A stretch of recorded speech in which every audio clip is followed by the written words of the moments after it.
Welcome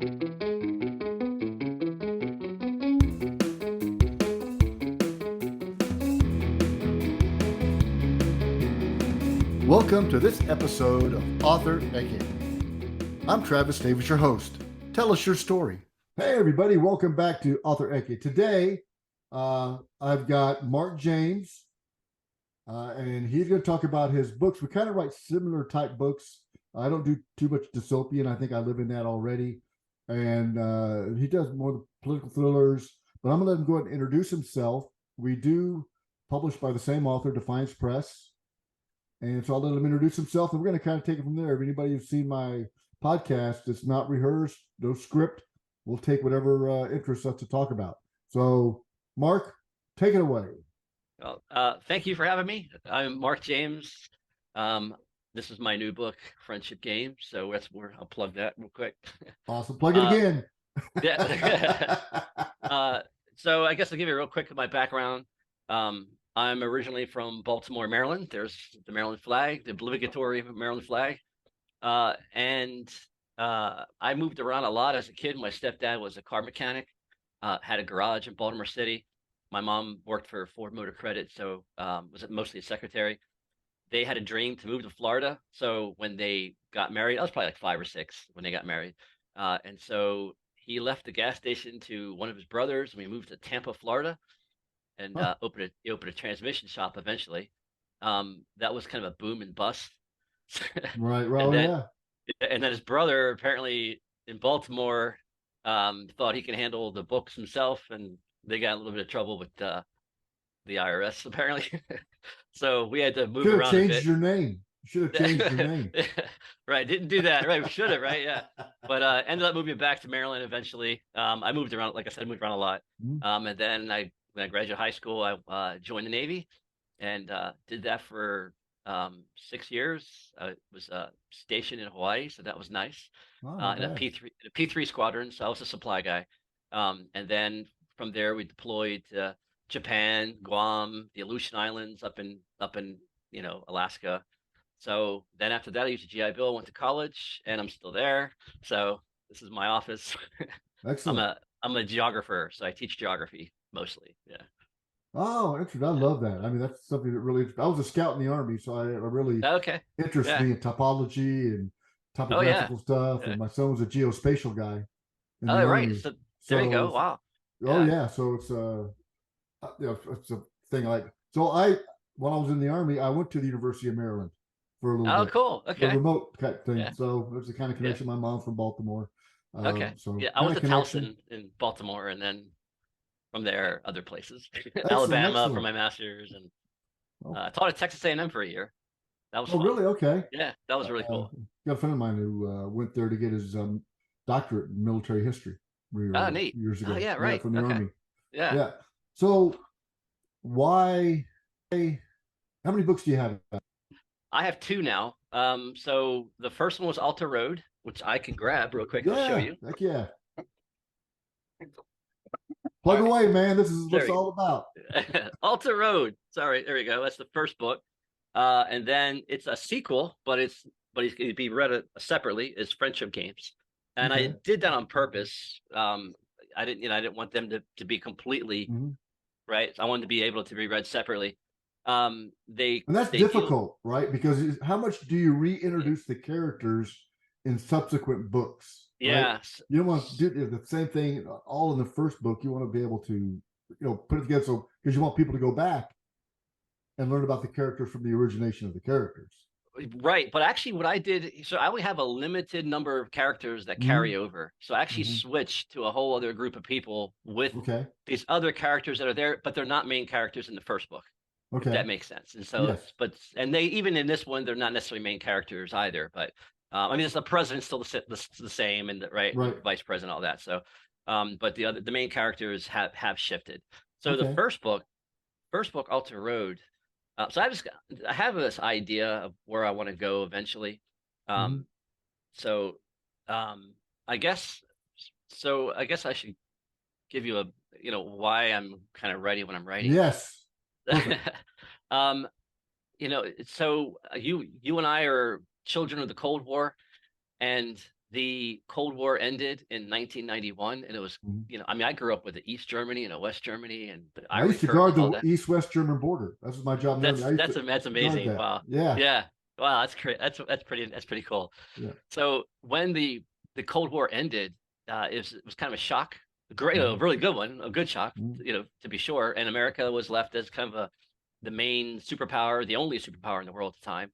Of course, Mhm. since then we have the rise of China. So the world's changed a lot since the Yes. 1980s, Mhm. and dramatically as well.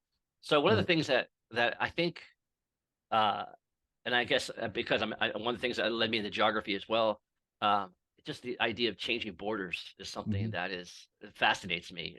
Just to make you an example, like I mean, Crimea is in the news in Ukraine, but people our age in Crimea grew up in the Soviet Union, and then that collapsed, and then they're in an independent Ukraine, Mhm. and then they hold a referendum to secede from Ukraine and join Russia, and now they're in Russia. So Mhm. three different countries without moving. So you Right. live in the same house, but you Right.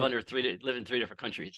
Exactly. The So same and as it, East Germany, right? They were yeah, part of. yeah, Well, some of it was part of Poland, right? right, yeah, And then now it's or Prussia or Prussia, whatever. yeah, Now yeah, it's was part of Russia, part of Germany.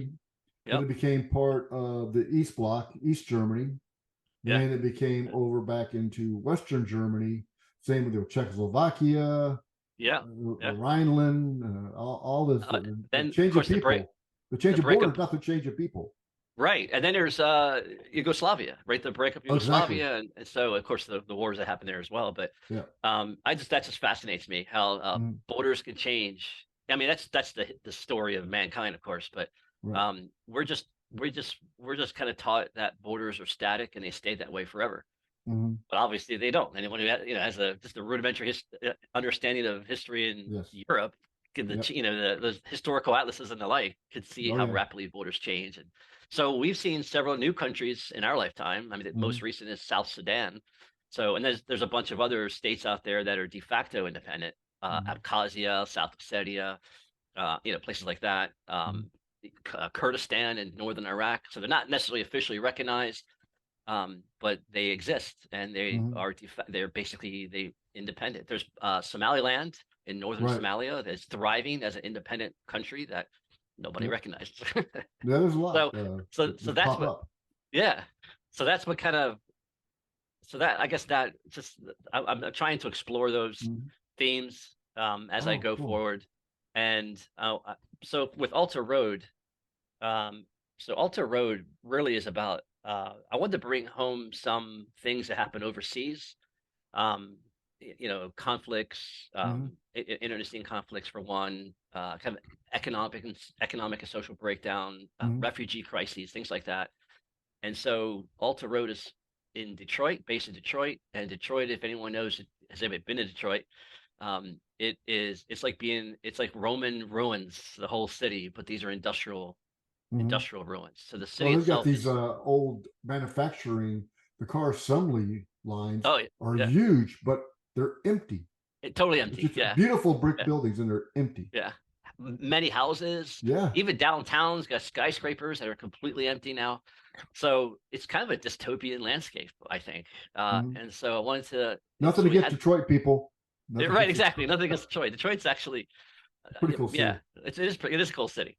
Yeah. And so, and I used to live there too for a little while, but the anyway, so I want to explore. So that city has kind of faced an economic decline over the Mhm. last 50 years, and it's kind of been left on its own.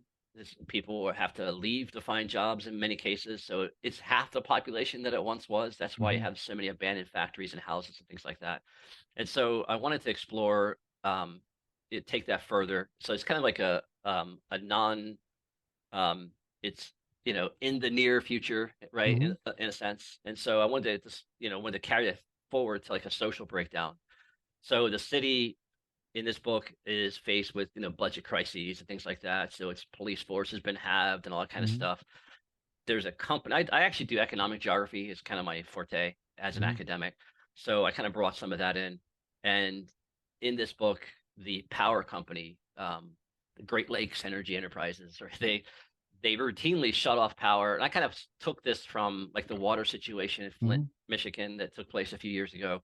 Yeah. So in this case, I just switch it to power. So the power company is just pretty indifferent. There's a lot of poor people in Detroit, and so they just, if they're late in your payments, they just cut off your payments. I mean your electricity, and so it's pretty cold in Detroit, right? And so Can be. the exactly. So I have it during the winter time. It's pretty Right. brutal, cold snap, and so there's a spike in house fires as people turn to kerosene heaters, things like that. And so and then popular school teacher and her family, they die in a fire, and so people Mhm. protest. It turns to this massive protest. The police kind of overreact because they're short staffed and they want to protect the downtown where all these Mhm. investments have taken place. So they kind of hunker downtown, create a fortress Detroit, and the rest of the city erupts in riots. Basically, the police is kind of first the police actually overreact and instigate things a Mhm. bit, and then it just kind of blows up from there. And so Yeah, that's social almost breakdown. what I wrote in my second book. Cobalt is almost Yeah. pre-planned chaos to Yep. Yeah. change how people live and how you control people, Yeah. right? And, In and you this. talk about Detroit, that was the cradle of Oh the middle yeah. class. That's Yep. where the middle class started, was Detroit, you know? Absolutely. Yep. Yeah. And now, of course, what's happening to the middle class now, happened in Yeah, Detroit first, and now it's happening to the whole country. So, yeah, um, the I don't have really have anything about control in this. It's more of a spontaneous kind yeah. of right ground Mm-hmm. level.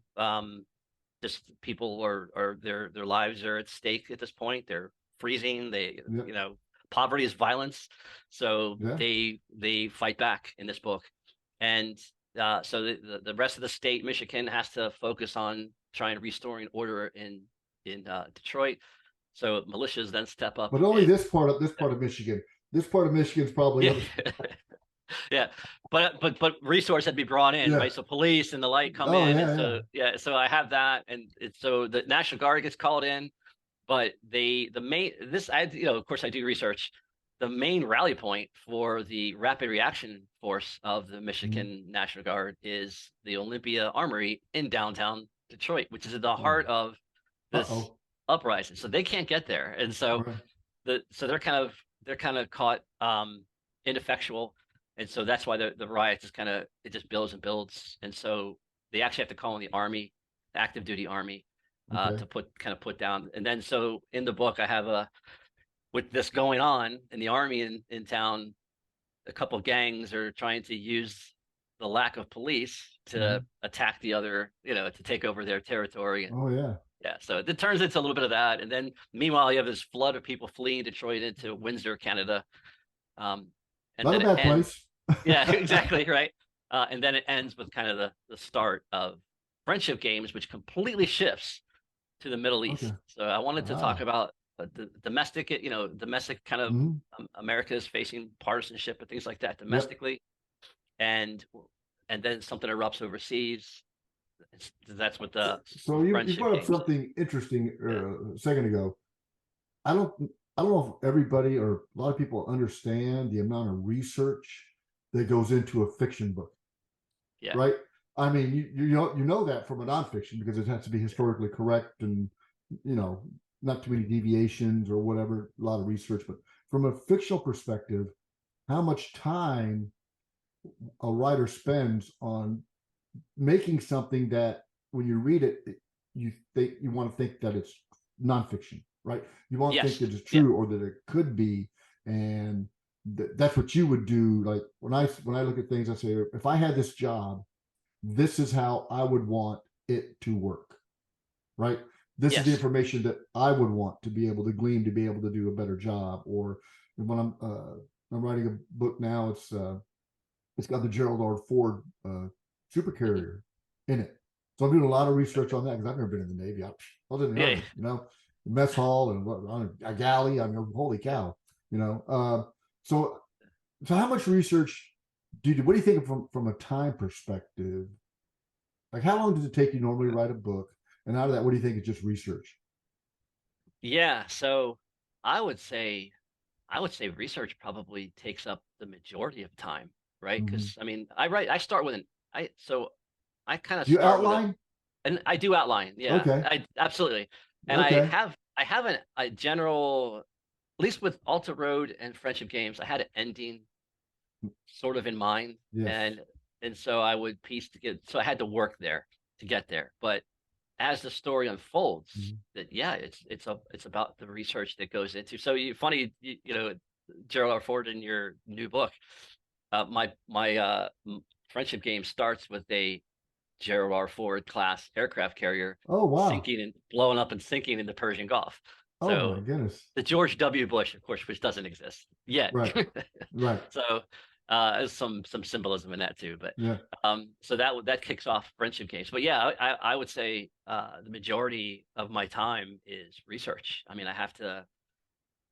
I mean, I think I draw from current events anyway, Me too. geopolitics, right? And Yeah.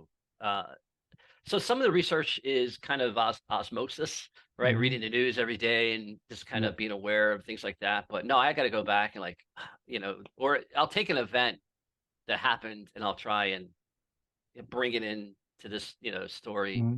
to Yeah, I make do it too. relevant, basically. Yeah. And I don't outline per se, well, really at Okay. all. Yeah. Um, Well, when I say outline, I just like have bullet points and like, yeah, when I do yeah, that, I'll be writing a yeah, book, and then I'll yeah. put, oh, I'm going to put this in there, and a bullet Yeah. somewhere in the manuscript, and I want to get Got you. back to it. Okay. I know exactly what Like you're talking about. Yep. like the other day, I wrote a section, almost 25 pages, at Oh, almost yeah. at the end of the book. Almost, I mean, it was Yeah. because I was, oh man, I got this idea. Things pop in my head. My wife was like, "Where do you come up with this stuff?" And I go, "Well, I grew up in the '70s, so Yeah. Yep. I grew, so Yeah. I know about that some of the stuff, but I'm surprised. I don't have SUVs parked out of my house, and Yeah. like, where do you get this stuff? I don't know nothing. I was just a sergeant in the army. But I do like I like but I do love the research aspect of it because you learn Yeah. a ton, Oh and yeah, it absolutely. helps out Yeah. in parties when you start Yeah. talking about stuff. Then all of a sudden people walk off and like that didn't interesting, but Yeah.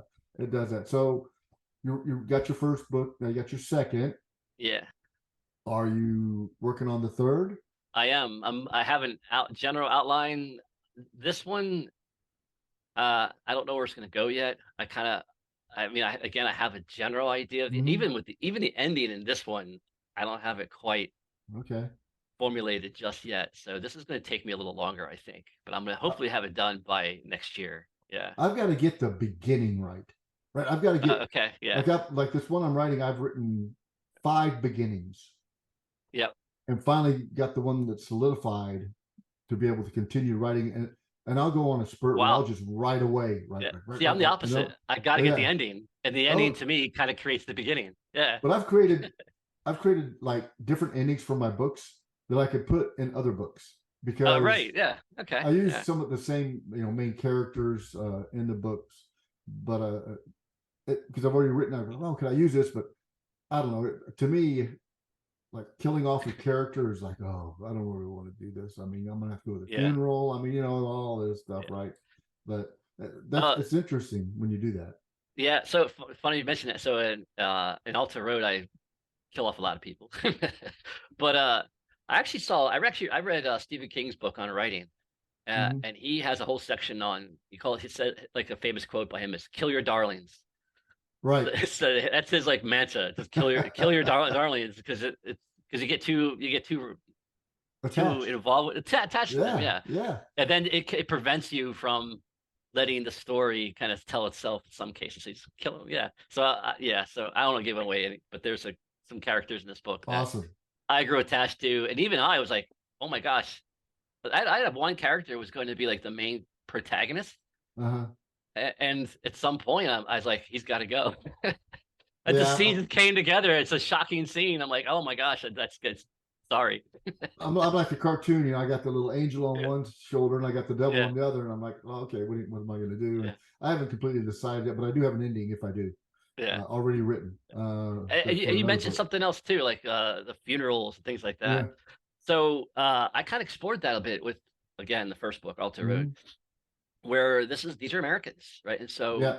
there's a scene where these kids, local kids, this army Humvee is Mm-hmm. kind of inches along into the neighborhood, and so they just bombard it with Molotov cocktails. Oh, sure. It's the soldiers. they're kind of, they get out and Mhm. they open fire because so they Of kill course. like 3 or 4 people, but these are Americans, and so the army, they flee because Mhm. but the neighborhood itself has to come out and deal with these. Yeah. It's so many books or released in movies, people get killed all the time, and that's the last you see of them. There's no Right. aftermath. So in this case, I'm like, I can't just leave. I got to deal. They have families, they have friends, so I have to deal with that now. And You got to do so, the closure. yeah, yeah. And so it was Yeah. actually, yeah, it was poignant, but I think it was a good, I think it was a fun. I hate to say that, fun scene. I mean, it's pretty, dystopian, but Well, it it's a was fun book. to write. It's it's a fiction book. Yeah, So um, your third book you're writing, you started it or planning it. It's yeah. going to be out next year. What do you do when you're not writing other than grading folks' papers and Yeah. so? What do you like to do? Like hobbies and stuff. Yeah. Okay. So, I when I was in the Navy in Hawaii, I did like 3 years actually, and Mm-hmm. we deployed and things like that. I worked a lot of hours, Mm-hmm. and then it was Oh time yeah. for me to get out, and I was still broke. I was at E2 though, or E3. I'm sorry, E5. I was at E5 at that point, Okay. and so I could get a day job if I stayed Right. in. So I ended up staying in for 3 more years, but I got to stay in Hawaii. So I'm like, damn it, I'm going to use this time. The Navy used me. Damn it, I'm going to use the Navy now. And Of so course. I went to school at night. I started my college career going to school at night.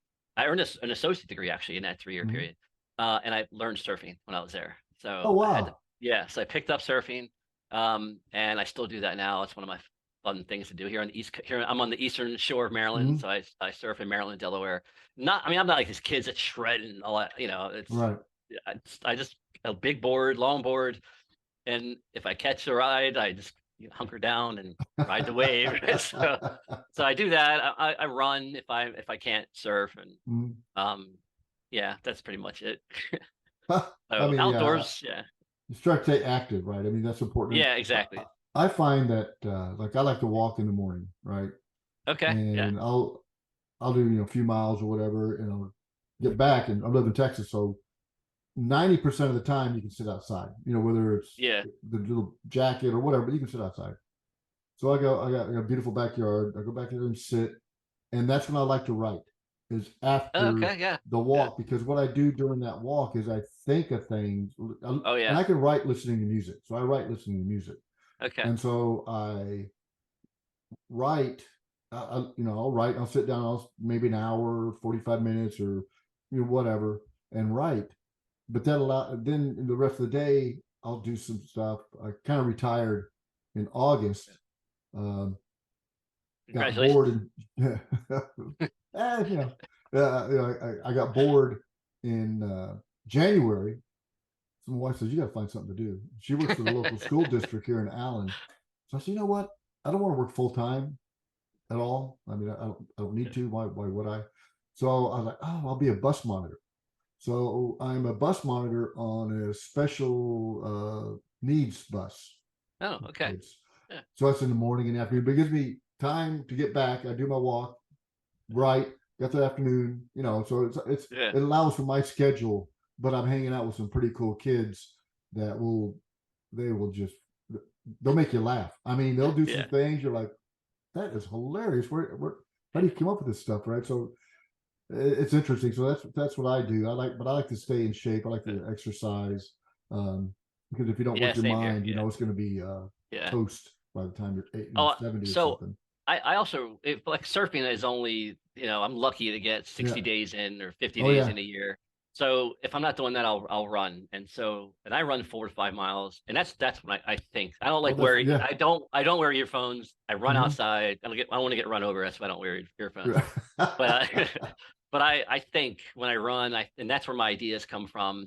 Yes. It's interesting listening to you talk though about your writing process, because mine's a little different. I mean, Oh. I think, and I'll try and put down I'll jot down these Mhm. ideas like an outline, uh, and then I don't let myself go until I'm like, okay, I think I'm ready to go, and then I get in Right. my writing mode, and I'm like, Right. I got to do 1,000 words today, 1,000 words tomorrow. I'll try and get into that mode, at least 1,000 a day, Yeah. until this book is done, and that takes me probably once I'm in writing mode, probably about 3 months Yeah. is when I mean, it takes longer than that because Oh yeah, of course. I don't do that, right? I mean, as I might like right now, it's I think I started on this book probably around January or Mm-hmm. February, but not actually writing yet. Still working with an outline, still thinking Mm-hmm. about ideas and where this is going to go and the like.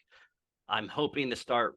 I mean, I have a couple. Oh, actually, I will do some scenes. I'll write a couple scenes, Yes. and then later I'll probably have to change them and the like. But um, I'm not in the writing mode yet for book three, but hopefully soon. Knock on wood. So Yeah, I like that. Like it said, mode. So like I wrote my first book. I started March the 2nd of 2022, okay, and I finished it at the end of April 2022. okay, wow, okay, And then I started writing my second book in May of that year, and I finished it in November 2022.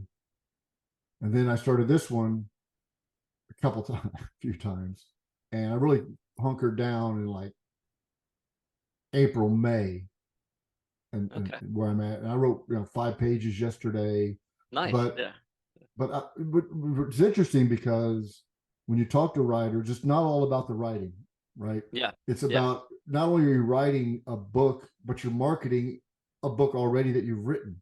yep, So you've got to be able to divide your time up from not just writing another book, but getting people to read your first or second book. yeah. That's what's important. So I spend a lot of time on marketing. What do you do from a marketing perspective? Yeah, so uh I came into this, I wrote my book. So for my first book, actually my first book, I think it was 2012 when I was like, Mhm. I'm going to write a book. Then I have this idea. And it wasn't until January 2017, like, Mhm. I'm going to do it. So I've Right, been there you go. kicking the idea. So Yeah. then I sat down and I started to write this thing. And that still took me probably 2 years to write that book. Mhm. So, because I mean, working full time and all, it's Oh, that's just tough. you work when you can, right when you can. Um, but yeah. So then the second book, I think, took me about a year, but no, but actually less than that. I think again, kicking around the idea, but then Mhm. once I got into the mode, I think it was about 3 or 4 months. I was able to Do you, knock that book out. Yeah, maybe 5 or 6 months, probably. That's probably more like it. Yeah. do you already know Um, the title when you write it? You know the title? so yeah, I do. Well, not the title I end up with. I have a Okay. working title. I usually have a Yeah, working same as me. title. Yeah, yeah, Yeah. yeah. And in fact, that's important to me to have a title to start with because it helps me frame things, right? And then Yes. later as the book develops, like Alter Road actually was called Fall of Detroit. Sorry. Um, Okay. until I finished the book. And I'm like, Fall of Detroit's a good title, but who's going to want to read it if you're not from Detroit? So, Right. and I think I had to think about what's this book really about. And Alter Road, in fact, this is what got me started on this book in the first place. There's the Alter Road is the road is the borders again, the border Right. between Mm. Detroit and Grosse Pointe Park to the Okay. north, and which Okay. is very leafy and nice, and so Hmm. it's a very stark contrast between a densely packed suburb, economically vibrant, socially vibrant, culturally vibrant, and then Detroit, which is basically in free fall, right? And Right. so Right. Right. you can see the houses are just abandoned and all Hmm. this landscape right next door. So it's probably um the strongest. I mean, it's like almost like a first world, third world type of Hmm. situation with that road there. So I hate to say that, but Right. that's stark. Right. It reminds me actually of when I was in the Philippines. I was stationed in the Philippines Hmm. for 6 months, and it was Subic Bay. And so the Subic Bay was being in America, and then you cross the bridge, Oh and yeah. you're in Olongapo, deeply Yep. poor Philippines, right? At the time, anyway. I'm sure it's gotten better. I hope, but Right.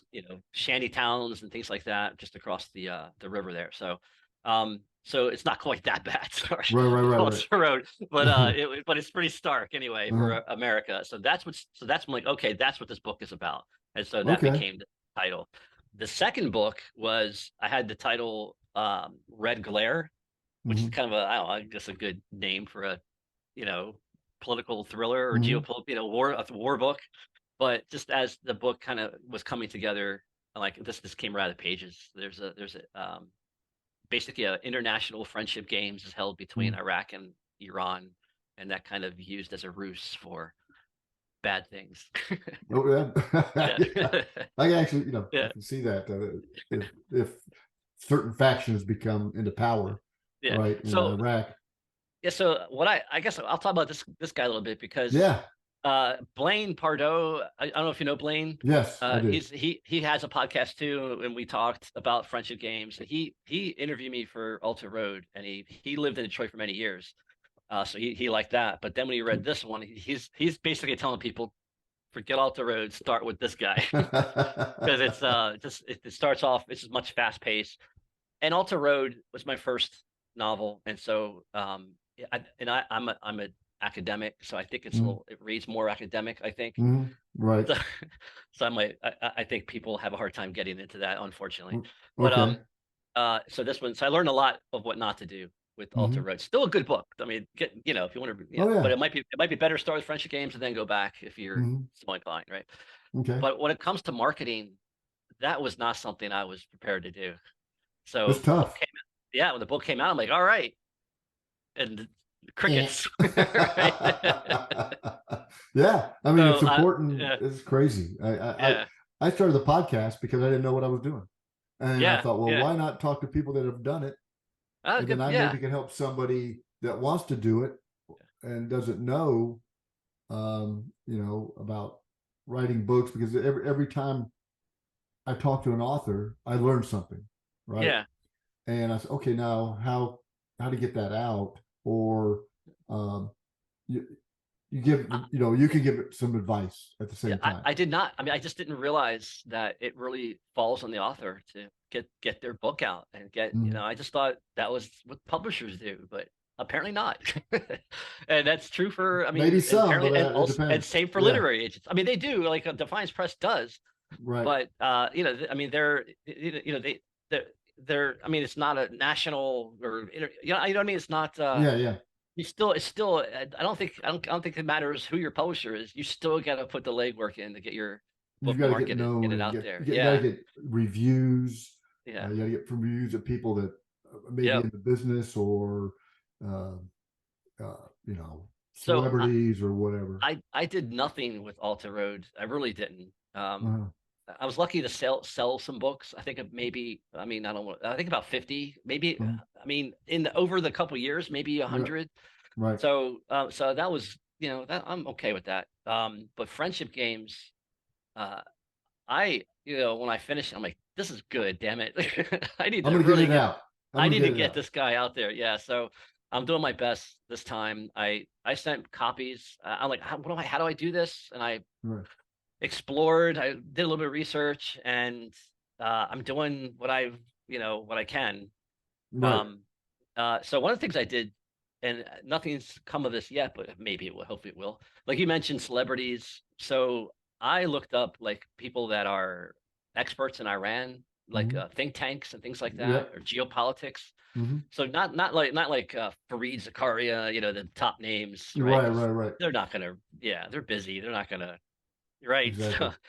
So, but I'll find people that have been on like the Glenn Beck show or Mm-hmm. on this show, right? And so Yeah. that aren't necessarily celebrities. Right. So I sent it to them, think tanks and things like that with their name on it, but also like, like I don't know, I'll use, some, director or whatever Mm-hmm. and staff, right? So I'll put Mm-hmm. and staff. And so I Right. sent the book and I actually got a couple emails back saying thank you. I'm gonna read it, and Oh, awesome. yeah, so that's Yeah, pretty cool. Yes. I haven't tried that. Glenn Beck's around the neighborhood. I think I might drop one off at his office. Yeah, very cool. Okay. I don't mind to do the leave behind. Yeah. I mean, I've done different things. I've done Facebook ads. Not a fan. Me Uh, neither. I don't do That's the thing. Twitter ads. Yeah. I've done some advertising on Amazon long term. We'll see. Okay. Book giveaways on Goodreads. I've done I that. haven't done that yet. I've I done haven't that. done that yet. Okay. And is And that actual send something? real copies. So I send Yeah. copies. I want to start a newsletter, because what I've done in the book, in the first book, Flames of Deception, is there were individuals, 3 individuals, or Mm, four individuals. And the over the course of the book, they coalesce into a team. And out of that team, at the end, they get the name Team Texarkana. Okay. And there's a reason why. Okay. So I thought, well, I think that team needs to have a persona of their own, right? I mean, I have logos, of Team Texarkana, right? Oh, cool. Yeah. Yeah. So I want to do that. They have their own Facebook page, Chronicles of Team Texarkana, right? Oh, see, it's more interactive. Yes. That's awesome. And then eventually I'll have a newsletter that'll come out monthly, but I haven't figured the name out yet, but it's going to be something like, secret stuff. And then I carry that team through to the second book. Okay. And like you can read them independently. They're not sequels, or they stand alone, but it's the same, might have the same characters, same as the third book. Because I want people to say, what Will or Kim or Lucy or, who's in this book, or what are they doing? And, they have those pictures because they're spies, right? So there's going to be silhouettes. So they're nothing, cool. Right. Yeah. And about them. So a little persona, a little marketing kind of different thing. I did the podcast. I do book signings like at Kroger. Really? How'd that go? Good. I mean, I figure, okay, let's say I'm in there maybe 6 hours, they put me right in front of like beer or chips. I'm like, oh man, I'm just hungry. Perfect. Yeah, like, so if I sell like 11, 12 books, I'm like, dang, that's pretty good, because I don't know in a library, somebody selling 11, 12 books of one book at a time. That's the author's there, right? Yeah. So that I have real places in the book. Like one place is in my son lives in Northern Virginia, so we go out there and see him all the time. And in Centerville, there's a place called Eavesdrop Brewery. It's a beer garden, fantastic place. That place is in my book because that is a place where the team goes and decompresses after the mission. Neat. So I did a book signing there last October. I plan on doing one this October. Brilliant. It draws people in there that wouldn't normally go. Yeah. Right. And I help them, and they allow me to promote my book.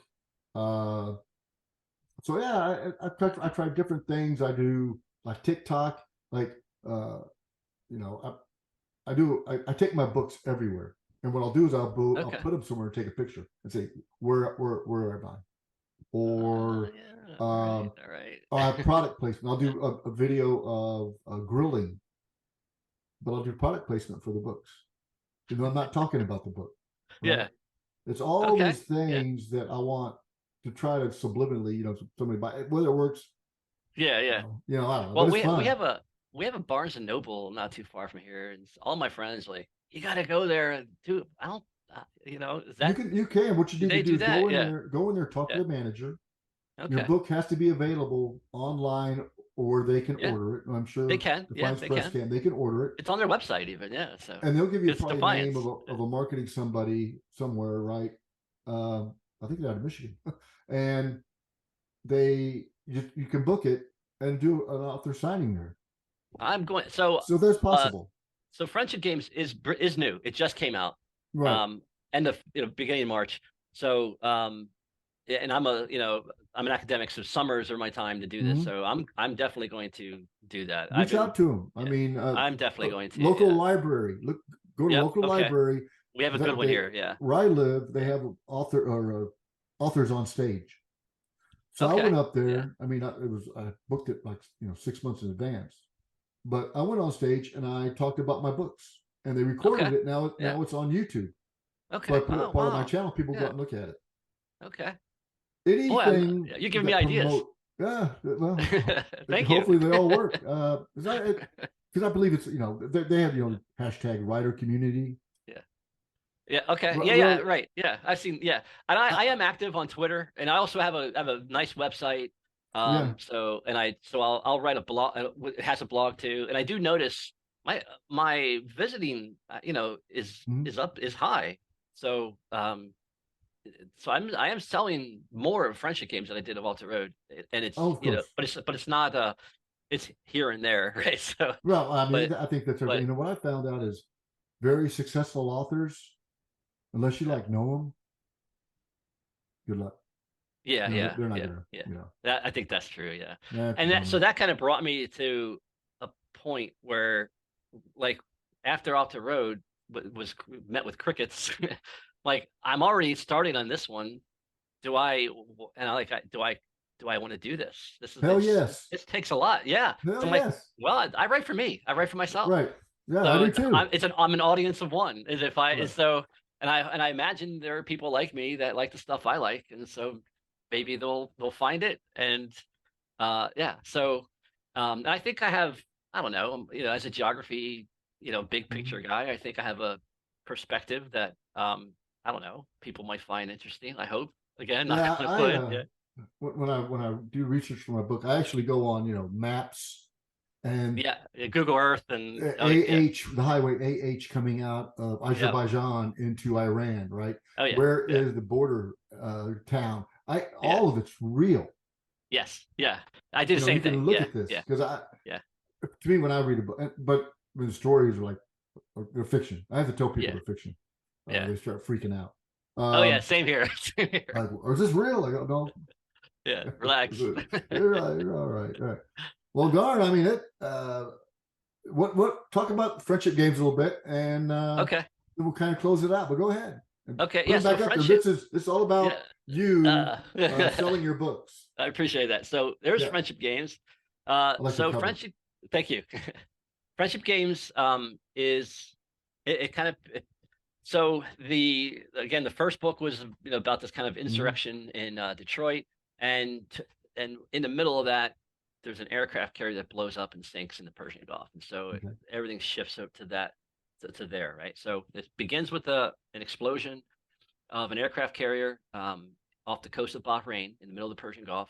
Mm-hmm. And this is kind of a USS Maine situation, right? So, for I'm sure your listeners are very familiar with that, but just in case not, the USS Maine was a battleship that that escorted a group of diplomats from DC down to Havana, Cuba, to kind of negotiate a ceasefire between the Spanish soldiers there. There was basically a Cuban War of Independence at the time, and so we Right. were trying to negotiate that. And the ship blew up and sank in Havana Harbor, and America accused Spain of sabotage, and so that would actually kick off the Spanish-American War. So Remember the Maine. Remember the remember Maine. exactly the big campaign, right, to Yeah. start the war, right? And so yeah, exactly, that was in 1898. Yeah. So years later, decades later, actually, about I think about 5 or 10 years ago from now, there was a team of divers that went down there, like forensics, and the ship's still there at Havana Harbor, and they concluded that it was probably the boiler that blew up, that it probably wasn't sabotage, because those Oh ships wow. were kind of that's what happened to those in those days, right? So there was Similar it to was the Gulf of Tonkin incident that kind of yeah, got us into the Vietnam War. More. yeah, that Uh, one was more staged, a yeah. red flag type of Yeah. situation. This one was Yeah. more of a probably an accident, Yeah. Yeah. but it, it was passions were high, and so Sure. we went up going to war. So that's kind of what happens here. The aircraft carrier blows up and sinks, um, and so well, it doesn't blow up. I mean, it doesn't sink right away, but there's a Yeah. blows up, and anyway it sinks. And given the years of the decades of brinkmanship that Iran has displayed, Mm. and hostility between the United States and Iran, um, the United States is like pretty adamant that Iran has got to Mm. be behind this, right? So, Mm. um, in the middle of so the aircraft blows up, and so there's rescue operations. In the middle of the rescue operations, I have this. There's an organization called the Islamic Front of Bahrain. They're supported and funded by it's a terrorist group, supported and Yeah. funded Yeah. by Iran, and they were actually given a mission to attack the Navy base there, Mm. like a car bomb or something, right? Yeah. And the United States, this is kind of comes through the book. United States kind of intercepted. They knew something was up, and so they put the aircraft carrier there to, you know, for readiness. Right. So Iran aborts the mission, right? They tell this guy, this imam who's in charge of these young Mm. people that he Mm. had corralled into this group, abort the mission. So he came up with this, you know, uh, you know, to placate these zealots, right? Yeah, yeah. We can't attack, but there will be a sign from Allah. So that will be a Right. sign, and that's so when the aircraft carrier blows up, they're like, that's got to be the sign. So he doesn't really he can't control them. So there's an Oh attack. wow. Yeah, so there's a terrorist attack. It's the United States is really adamant that Iran is Mm. behind this because this rogue terrorist group attacks the main gate of this base, right? So um, Which Iran is has the fleet headquarters yes for I for think the the Fifth Fleet. Fifth Fleet. That's For the right. Fifth Fleet, yeah. Yeah, So yeah. the I have this admiral, Iranian admiral. Mm. He he's a bit paranoid. So he's I don't give away too much, but he like suffers from They don't insomnia. give the So plot he away. yeah, so Let people read the book. right. So he's kind of addicted to opium. But anyway, he's a little bit paranoid. But he also is a brilliant kind of strategist, and he Mm. sees that this is that America is. He sees a war coming, Mm. and he sees that they need to act first. They need to do. So I kind of draw on historical events like the U.S.'s Maine in this case for Mm-hmm. one, the 6 Day War in Iran. I'm sorry, in Israel in Mm-hmm. 1967. Was Mm-hmm. that 67? I think so.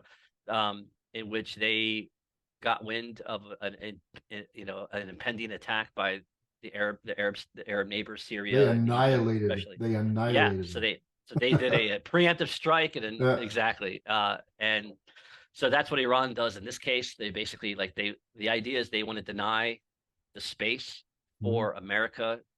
During the Gulf War, it took 6 months or so. The United States built up these Oh yeah. forces, and then we went into Kuwait, right? Right. So any new war in the Middle East won't take that long because we have pre-positioned materials that are actually Mm-hmm. in Kuwait, for example. Mm-hmm. And I talk about that in the book too. But there's still some time. We have to build our forces up. So um, they want to deny that space from which the United States can bring soldiers in. So that basically they one of the things that they do. He writes basically this admiral writes this kind of white paper, and Iran basically follows it to the letter, right? So the they have some tricks up their sleeve. Iraq. So I try to educate people as well. I mean, I think that's kind of my Oh yeah. responsibility bit, right? So Yeah. about geography and the like. Uh, so I talk about Iraq a little bit.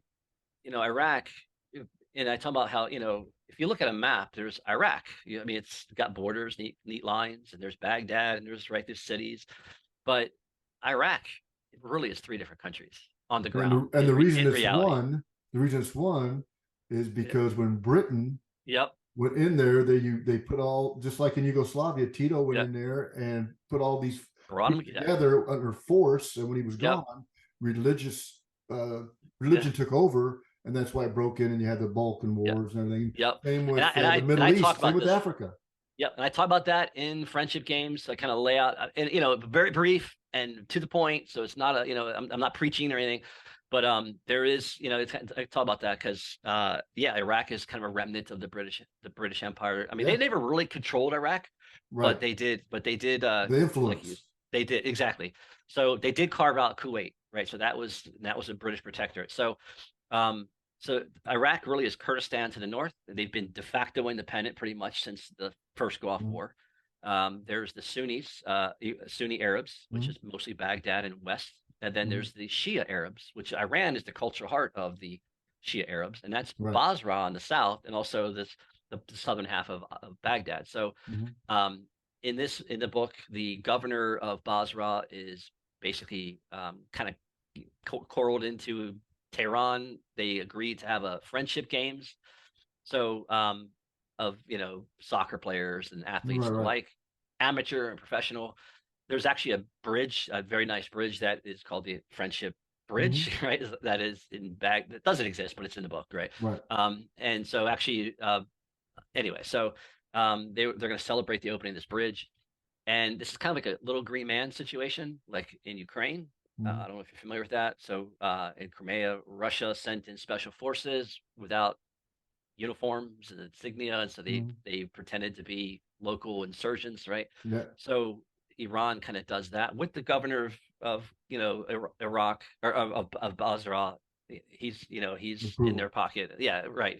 They they kind of control them anyway. Okay. So they come in, they're mostly soldiers. Meanwhile, America's planning its invasion, and Don't from give the plot away. Right. So from Kuwait, they basically blitzkrieg down to take out these bases that would be the rally points for American. Yeah. And Okay. so, and then things go badly from there for Right, both excellent. sides. Yeah. That sounds like a war. It Excellent. is. Excellent. It's a war book. Yeah. Fictional. Exactly. Right. But not implausible. Very plausible. Right. Right. Yeah. So where can everybody go ahead? Yeah. So so it's available on Amazon, Barnes and Noble, anywhere books a million, anywhere you get your book, you can find it there. You'll probably have to order it though. But it's available. Like I said, it's Audible, it's in Kindle, so it is available. One of the things I say at the end of the back here is that this book is a warning, right? So, and the reason I say that is because I also tweeted this the other day. You've heard, like, in the Spanish-American War, it's referred to as a splendid little war by a diplomat. So it's kind of a famous quote, right? Yeah. So, and the first Gulf War was kind of a splendid little war too. But all wars end badly, actually. The splendid little war actually turned into the Philippine insurgency, which is another 5 or 10 years of warfare, right? So that wasn't so clean. And the Gulf War did not end cleanly. You've got the Kurds in the north and the no-fly zones and the uprising in Basra. Right? So it was kind of a mess. Yeah. So, but also with the most recent wars in Iraq and in Afghanistan, I